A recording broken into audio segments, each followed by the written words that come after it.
Welcome to Not Milk Never Milk. Subscribe if you're lactose intolerant.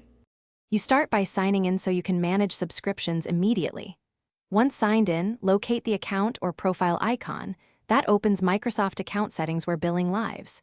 You need to confirm which subscription you want to remove because each, Game Pass, Live Gold, Ultimate, may be grouped. Make sure you're on the correct account. Switching accounts wastes time.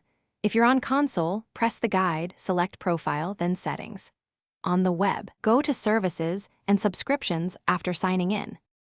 Next, find Services and Subscriptions and select the specific Xbox subscription.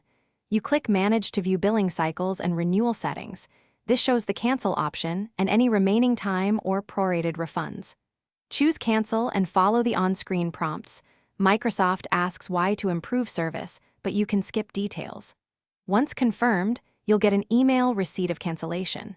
Make sure you complete all prompts. Leaving midway may not stop auto-renewal. Remember when access ends so you plan transfers.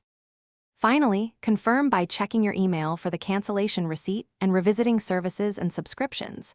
Status should show canceled or inactive.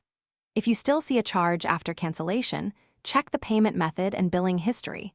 Unauthorized charges can be disputed with Microsoft support. For family or shared subscriptions, make sure the organizer completed cancellation because members can't cancel organizer-managed plans. If a refund is needed, request it quickly. Timing affects eligibility, and support can help resolve edge cases.